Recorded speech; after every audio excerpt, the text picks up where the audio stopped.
오늘 하나님께서 우리에게 주시는 말씀은 창세기 22장 9절에서 12절입니다. 같이 갑니다. 하나님이 그에게 일러주신 곳에 이른지라.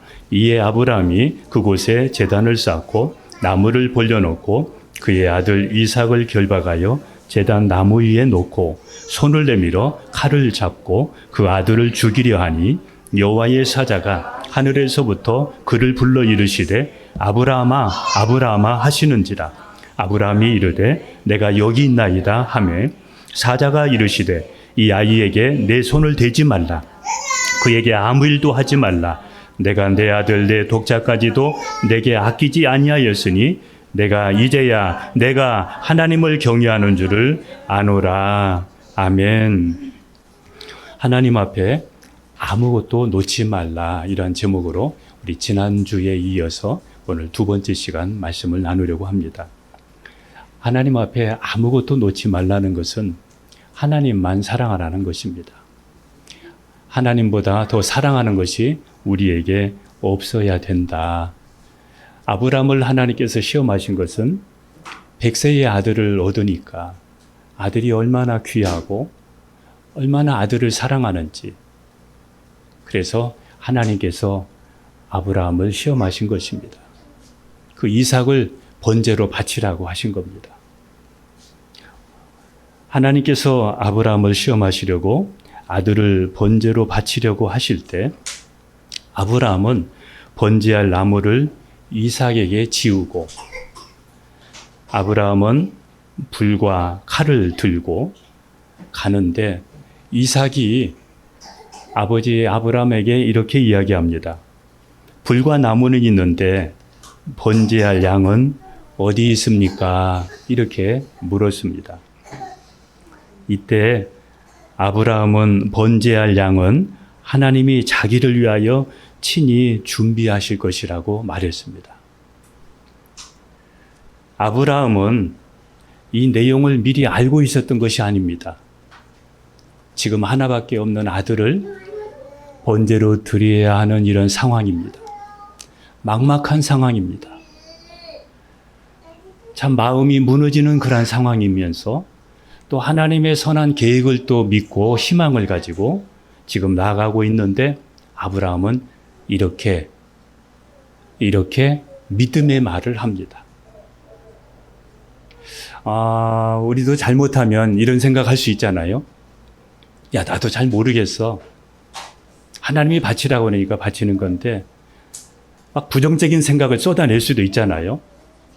아니, 100세의 아들을 주어놓고 또 달라는 건 또 뭐야 하면서 막 투덜거릴 수도 있는데 아브라함은 전혀 그렇지 않고 하나님께서 예비하셨을 거야, 이렇게 고백을 하게 됩니다. 신앙생활 하면서 내 뜻대로 안 될 때 우리가 기억해야 될 것은 부정적인 말을 하지 말아야 됩니다.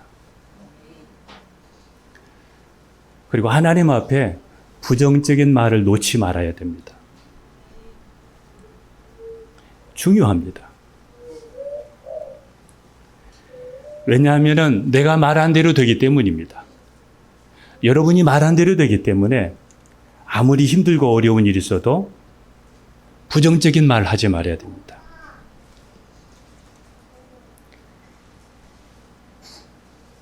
한번 민수기 14장 27절, 28절 같이 한번 보겠습니다. 같이 갑니다. 나를 원망하는 이 악한 회중에게 내가 어느 때까지 참으랴. 이스라엘 자손이 나를 향하여 원망하는 바 그 원망하는 말을 내가 들었노라. 여기 보세요. 나를 원망하는 이 악한 회중에게, 나를은 하나님을 말합니다. 하나님을 원망하는 회중, 이것을 하나님은 악하다 이렇게 말했습니다. 악하니까 하나님을 원망한다는 겁니다. 28절도 봅니다. 그들에게 이르기를 여호와의 말씀에 내 삶을 두고 맹세하노라. 너희 말이 내 귀에 들린 대로 내가 너희에게 행하리니. 여러분, 이게 무서운 말입니다. 그들이 하나님을 향해서 원망하고 또 불평하는 그 말을 막 쏟아냈는데 하나님께서 이렇게 얘기합니다. 너희 말이 내 귀에 들린 대로 내가 행하리라. 행하리라. 이렇게 얘기합니다. 그래서 이들이 말한 대로 그들은 가나안 땅에 들어가지 못하고 광야에서 다 죽었습니다. 말의 시가 된다고 하지 않습니까? 여러분, 아무리 힘들어도 안 된다, 못한다, 하나님 앞에 부정적인 말을 놓지 않기를 축복합니다. 우리가 말하는 것을 이런 말 있잖아요. 반말은 쥐가 듣고 낱말은 새가 듣는다는 말이 있지 않습니까? 하나님이 다 들으십니다. 사람의 인생은 말한 대로 된다고 합니다. 사람의 인생은 말한 대로 되기 때문에 우리가 말을 조심해야 됩니다.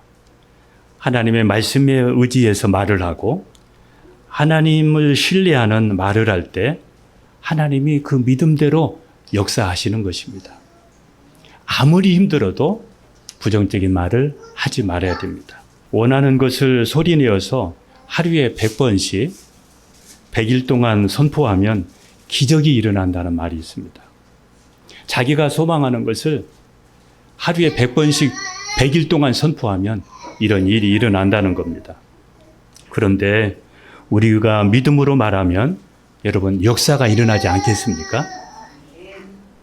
믿음으로 말하고 하나님의 말씀을 신뢰하는 그런 언어를 사용해야 됩니다.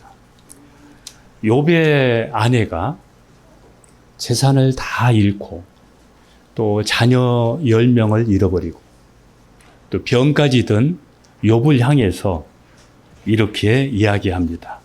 한번 욥기 2장 9절 10절을 보겠습니다. 먼저 9절 봅니다. 시작. 그의 아내가 그에게 이르되 당신이 그래도 자기의 온전함을 굳게 지키느냐 하나님을 욕하고 죽으라. 예, 자 여기 보세요. 그의 아내가 욥에게 이런 상황에서도 믿음으로 살겠느냐, 이런 상황에서도 당신 믿음을 지키겠느냐, 그러면서 그냥 하나님 욕하고 죽으세요. 욥의 아내가 욥에게 이렇게 이야기합니다. 그때 욥이 10절에 이렇게 말합니다. 같이 갑니다. 그가 이르되 그대의 말이 한 어리석은 여자의 말 같도다. 우리가 하나님께 복을 받았은즉 화도 받지 아니하겠느냐 하고 이 모든 일에 욥이 입술로 범죄하지 아니하니라. 자, 하나님께 우리가 복도 받았으니까 화도 받지 아니하겠느냐 이렇게 하면서 입술로 범죄하지 않았다는 겁니다.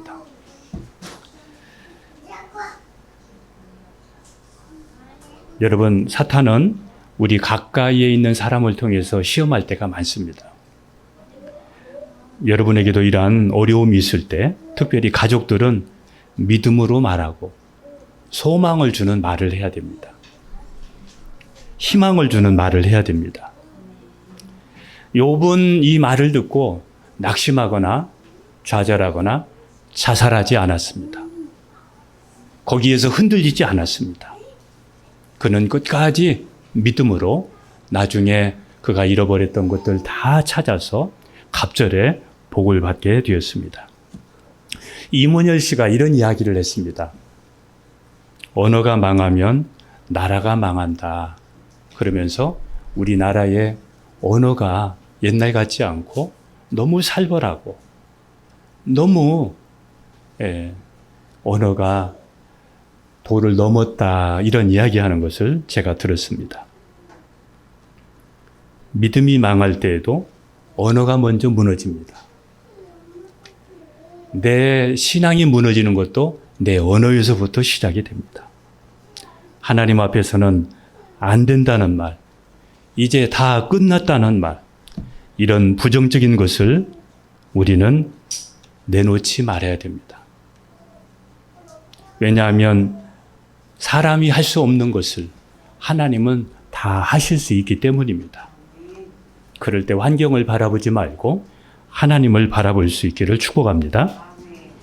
우리가 뜻밖의 일을 만날 때 우리는 언어를 빼앗기면 안 됩니다. 안 좋은 생각이나 안 좋은 말보다는 믿음의 말을 하고 비전의 말을 해야 됩니다. 지금 내가 하는 말이, 지금 내가 생각하는 그 생각이 나의 믿음이기 때문입니다. 신앙생활하면서 항상 좋은 일만 일어날 수는 없습니다. 하나님의 자녀들은 고난도 감당할 수 있어야 되고, 하나님의 자녀들은 육신을 죽이는 고난도 감당하고, 자신의 영광과 이익을 죽이는 고난도 감당할 수 있어야 됩니다. 사명을 감당하는 고난도 감당해야 되고, 복음을 전하기 위해서 우리는 고난을 감당할 수 있어야 됩니다. 예수 믿는 사람이 고난을 감당하지 못하면 이 땅에 누가 그런 고난들을 감당할 수 있겠습니까? 이것이 자신이 십자가를 지고 주님을 따르는 길입니다. 그래서 예수님과 함께 영광을 받기 위해서 우리는 고난도 감당할 수 있어야 됩니다. 아브라함이 하나님의 말씀대로 이삭을 번제로 드리려고 할 때 하나님은 이삭 대신에 순양을 준비해 주시고 그 순양으로 하나님께 번제를 드리게 하셨습니다. 성경에서 이 번제와 희생 제사는 모두 예수님을 상징을 합니다. 모두가 다 예수님을 상징하는데 하나님께서 아브라함에게 번제 드릴 장소를 정해 주신 것도 예수님과 관련이 있기 때문에 모리아 산에 가서 하나님 앞에 번제를 드리게 하신 것입니다. 모리아 산은 예루살렘에 있는데 그곳은 골고다이기도 합니다. 이곳은 하나님께서 다윗에게 나타나신 곳이기도 하고 여부수 사람 오르난의 타작마당이기도 하고 솔로몬이 성전을 지은 장소이기도 합니다. 한번 역대하 3장 1절을 한번 같이 가겠습니다. 같이 갑니다. 솔로몬이 예루살렘 모리아산에 여호와의 전 건축하기를 시작하니 그곳은 전에 여호와께서 그의 아버지 다윗에게 나타나신 곳이요 여부수 사람 오르난의 타작마당에 다윗이 정한 곳이라. 이것이 시작이 되어져서 아브라함이 독생자 이삭을 드린 이 장소에서 2000년 후에 하나님의 독생자 예수님이 세상 죄를 지고 가는 어린 양이 되어서 십자가에서 드려지게 됩니다. 이 장소에서 예수님이 십자가에 드려지게 됩니다. 이삭 대신 순양이 죽고 이삭이 살아나듯이 예수님도 이곳에서 십자가에 죽으시고 부활하심으로 우리는 의롭다함을 받고 우리가 구원을 받게 되었습니다. 그래서 로마서 4장 25절에서 이렇게 얘기합니다. 예수님은 우리의 범죄한 것 때문에 십자가에 내어줌이 되고 우리를 의롭다 하기 위하여 다시 살아나셨다고 말씀하셨습니다.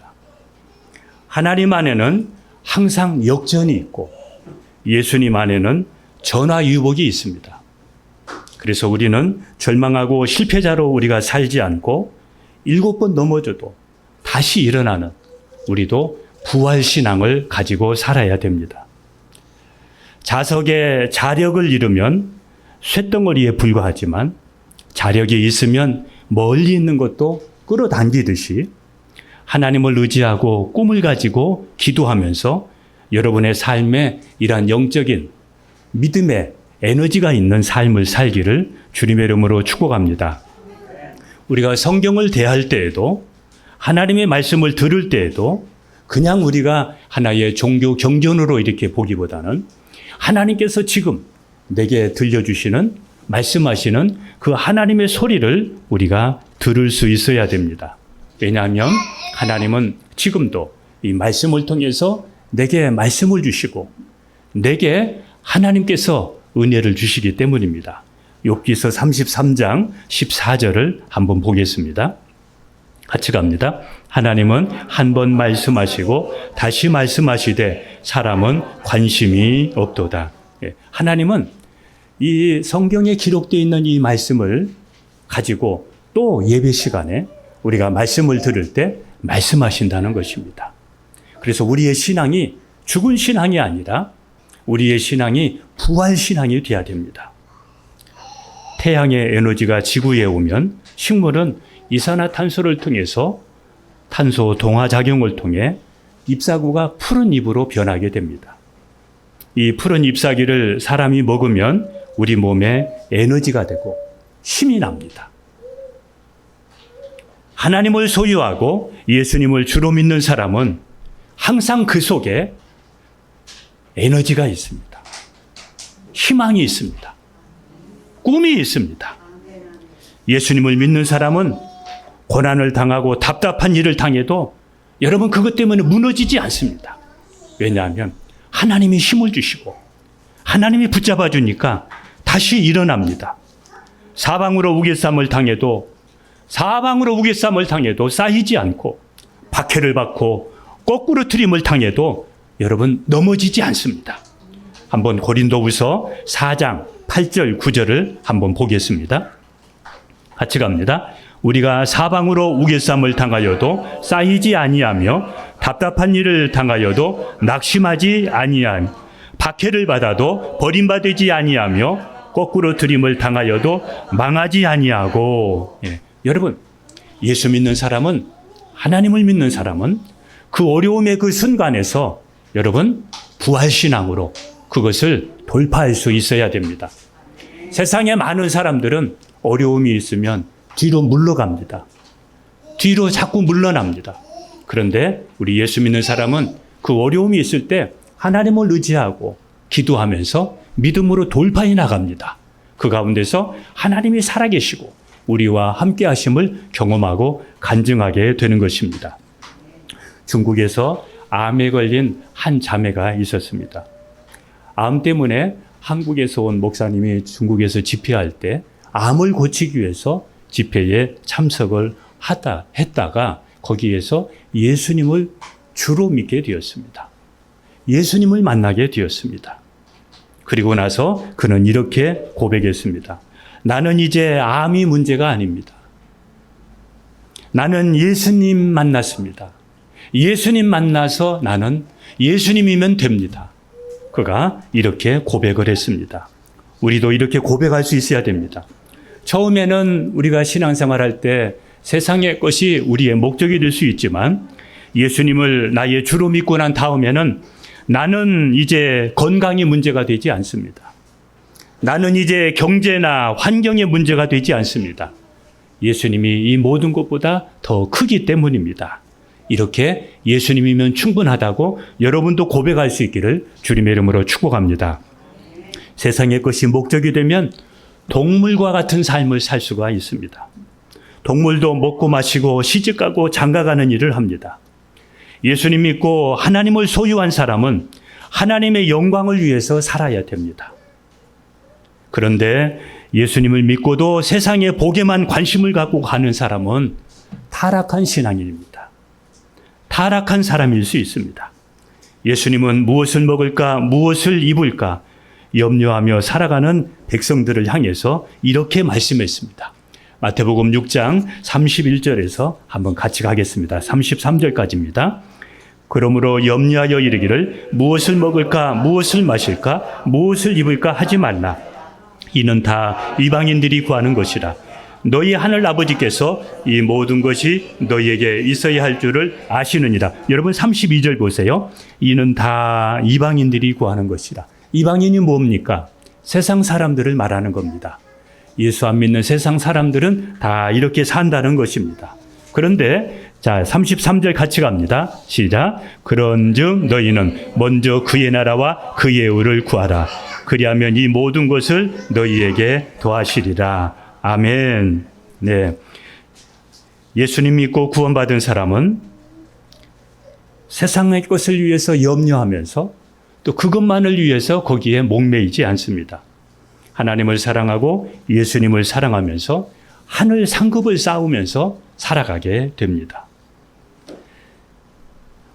신방하다 보면 이런 사람들을 자주 만나게 됩니다. 이런 일이 있어서 교회 못 가요. 저런 일이 있어서 교회 못 가요. 이런 이야기 하는 사람들을 많이 봅니다. 그런데 이렇게 하면 여러분 평생 그 환경을 못 벗어납니다. 하나님이 먼저가 되고 예수님 신앙이 먼저가 되면 내 문제도 하나하나 하나님께서 해결해 주시는 것입니다. 팀 켈러의 내가 만든 신이라는 책에서 그는 이렇게 이야기합니다. 우리가 하나님보다 더 중요한 것, 하나님보다 더 크게 생각하는 것, 하나님이 주실 수 있는데 다른 데서 찾으려고 하는 것, 이 모든 것이 우리가 만든 신이다. 이렇게 말했습니다. 그것이 하나님으로 대체되지 않으면 계속 대상만 바뀔 뿐이라고 말하면서 인간의 마음은 우상 공장과 같다. 이렇게 말했습니다. 그러면서 개인의 우상으로는 로맨틱한 사랑, 가정, 돈, 권력, 성취욕, 인맥, 건강, 외모, 개인의 자유, 이것을 개인의 우상이다 이렇게 말하고, 문화적인 우상으로는 군사력, 기술의 발전, 경제 번영 이러한 것들이 우상이 된다 이렇게 말했습니다. 우리의 목적을 세상 것에 두게 되면 언제는 우리는 예수님을 떠날 수 있습니다. 여러분의 신앙에 변화가 오게 될 수 있습니다. 우리나라의 1970년대, 1980년대에는 많은 사람들이 교회에 몰려왔습니다. 교회에 몰려와서 하나님 앞에 기도할 때 하나님께서는 그들에게 번영을 주셨고 건강도 주셨습니다. 많은 사람들이 번영을 누렸고 건강을 회복했지만 문제를 해결받고 난 다음에는 하나둘씩 예수님을 떠나기 시작을 했습니다. 여러분, 사람들이 아이스크림 가게를 가는 이유는 가게 주인이 좋아서 가는 것이 아닙니다. 아이스크림을 사려고 가는 겁니다. 그런데 아이스크림을 사면 그 아이스크림 가게 떠나게 됩니다. 내가 원하는 아이스크림이 그 가게에 없어도 떠나게 됩니다. 똑같습니다. 우리가 세상의 것 때문에 내가 교회를 다니고 또 예수님을 믿게 되면 그거 얻으면 교회 떠나게 되고 예수님 떠나게 됩니다. 또 얻지 못해도 떠나게 됩니다. 예수님이 목적이 되지 않으면 그리스도인이 아니라 우리는 기복신앙인이 될 수 있습니다. 그들은 언제든지 축복을 얻든지 못 얻든지 예수님을 떠나고 말 것입니다. 그래서 우리는 이것을 알아야 우리의 신앙의 갈등이 사라지고 하나님과 함께하는 것이 행복이 되고 기쁨이 되는 것입니다. 옛날에는 나무나 돌에 절하면서 이렇게 우상을 섬겼는데 이 현대는 훨씬 그 우상보다 더 강합니다. 왜냐하면 하나님 안 믿는 사람은 말할 것도 없고 교회에 다니는 예수 믿는 사람들조차 세상의 것을 우상으로 섬기고 있기 때문입니다. 하나님보다 더 사랑하는 것은 다 우상입니다. 하나님보다 앞에 놓고 있는 것은 다 우상입니다. 자녀도 우상이고 물질도 우상이고 건강도 우상입니다. 이것들을 사용해서 자신의 영광을 드러내려고 하는 것, 이것은 다 우상입니다. 여러분의 우상은 무엇입니까? 하나님보다 사랑하는 것을 여러분 다 뒤로 물려야 됩니다. 하나님보다 사랑하는 것을 다 뒤로 물려야 됩니다. 하나님보다 더 사랑하는 것들을 향해서 우리는 다 뒤로 물러가라고 명령해야 됩니다. 하나님을 우리의 마음과 생각에 항상 첫 번째 자리에 두어야 됩니다. 내 생각과 내 마음의 첫 번째 자리에 하나님을, 예수님을 두고 살아야 됩니다. 하나님 앞에, 예수님 앞에 아무것도 놓지 말아야 됩니다. 주님을 더 사랑해야 됩니다. 아브라함은 처음에 하나님을 믿으면 큰 민족을 이루고 아들을 주신다고 해서 하나님을 처음에 따랐습니다. 물론 하나님께서 아브라함을 부르실 때 너에게 큰 민족을 이루고 너에게 자녀를 줄 거야. 이렇게 말씀하신 거 하나님은 그를 그렇게 부르셨습니다. 그러나 하나님이 아브라함에게 주고 싶은 것은 아들 그리고 큰 민족이 다가 아니었습니다. 무엇을 보면 알 수 있느냐면 아브라함은 하나님이 부르시고 나서 바로 아들을 주지 않았습니다. 25년이 지나서 25년 만에 아이를 주셨습니다.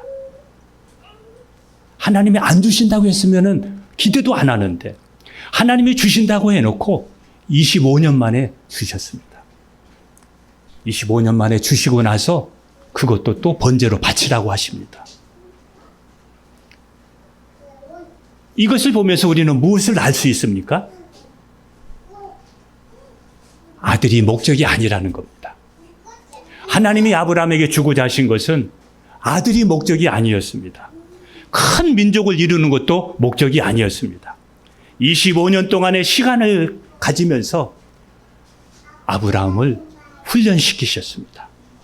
아들보다도 더 귀한 하나님을 소유하기를 바라셨습니다. 하나님을 가지기를 바라셨습니다. 그리고 아브라함은 드디어 아들과 하나님 사이에서 결단을 내리게 됩니다. 자기 아들을 번제로 바치라고 할 때에 아브라함은 칼을 들어서 아들을 죽이려고 했습니다. 아들을 죽이려고 한 것은 하나님보다 이삭을 더 사랑했더라면 하나님 앞에 순종하지 못했을 것입니다. 이삭보다 하나님을 더 사랑했기 때문에 이삭을 번제로 드릴 수 있었던 것입니다. 이렇게 아브라함의 믿음이 성장하게 되었습니다. 하나님은 이것을 바라셨던 것입니다. 하나님은 이것을 우리에게 지금도 원하고 계십니다. 여러분에게 번제로 드려야 할 것은 무엇입니까? 하나님보다 더 사랑하는 우상을 우리는 번제로 드릴 수 있어야 됩니다. 이번 기회에 하나님보다 더 사랑하는 것들을 우리는 다 하나님 앞에 번제로 드릴 수 있어야 됩니다. 하나님이 아브라함에게 주시고자 하신 것은 다시 말씀드리지만은 자식이 목적이 아니었습니다. 큰 민족이 목적이 아니었다는 것입니다.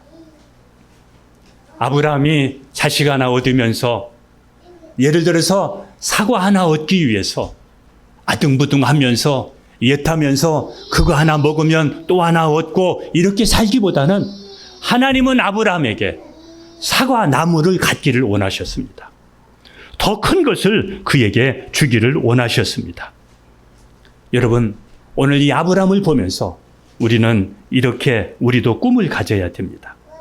여러분, 하나님을 바라보면서 내가 지금 바라보고 내가 원하는 그것보다도 하나님이 내게 더 큰 것을 내게 주시고 나에게 하나님이 또 원하는 것이 있을 수 있다는 것입니다. 그래서 우리는 여러분 어떤 환경에서도 하나님을 바라보면서 꿈을 가지고 우리는 기도해야 됩니다. 여러분 기도하시기를 바랍니다. 그리고 여러분 말씀을 가까이 하시기를 바랍니다. 하나님을 의지하고 하나님을 사랑하면서 여러분이 지금 하나님의 말씀을 붙잡고 기도하시고 말씀을 가까이 하시기를 바랍니다. 이번 주간에 제가 한 분을 만났는데 한 권사님을 만났는데 그 권사님이 자기의 근황을 이렇게 이야기해요. 하나님께서 요즘 말씀을 가까이 하라고 그래서 요즘에 상세기부터 성경을 연구하는 중이라고 그렇게 그 이야기를 하더라고요. 여러분 누구든지 한 번쯤은 기도와 말씀에 푹 빠져서 그 맛을 봐야 됩니다. 그래야 세상의 것이 다가 아니라는 것을 알 수 있습니다. 기도와 말씀에 푹 빠져서 예수 믿는 진가를 발견을 할 수 있기를, 예수 믿는 것이, 예수 믿는 행복의 기쁨이 무엇인가를 여러분도 발견할 수 있기를 주님의 이름으로 축복합니다. 이것이 다른 것보다, 내가 무언 것을 이루는 것보다 이것이 여러분에게 더 지금 필요하고 더 중요할 수도 있습니다. 하나님을 경외함으로 신앙생활하면 복을 받게 되지만 하나님을 경외하는 마음이 없으면 엘리와 엘리의 가정처럼 그것 때문에 망할 수 있습니다. 엘리는 제사장이었습니다. 요즘으로 말하면 목회자라고 말할 수 있습니다. 그런데 이 두 자녀 홈리와 비느하스가 있는데 이 두 자녀를 너무 사랑해서 그 아이를 말씀으로 잘 양육하지를 못했습니다. 이 아이가 자라면서 하나님 앞에 드려질 제물을 손대기 시작했습니다. 하나님 앞에 드려질 제물을 자기가 좋은 부위를 가져다가 먹었습니다. 그리고 성전에서 수종드는 여인들하고 동침을 했습니다. 이것을 하나님께서 이 엘리에게 말해 주었습니다. 그래도 엘리가 말해도 자식들이 돌이키지를 않았습니다. 그리고 나서 엘리와 홈리와 비느하스는 블레셋과의 전투에서 패하게 되고 법궤가 빼앗기면서 이날 한날 다 죽게 됩니다. 망하게 되었습니다. 자식을 사랑하면서 끝까지 하나님 앞에 하나님을 사랑하면서 하나님의 뜻대로 엘리가 만일 세워졌더라면 자식도 살릴 수 있었을 것입니다. 오늘 저는 두 번째 시간으로 하나님 앞에 아무것도 놓지 말라. 이 말씀을 함께 나누면서 여러분의 우상도 사라지고 여러분에게 더 귀한 것으로 하나님의 은혜를 누리면서 보이는 세상 것 때문에 영원한 것 잃어버리고 살지 않기를 주님의 이름으로 축복합니다. 기도하겠습니다.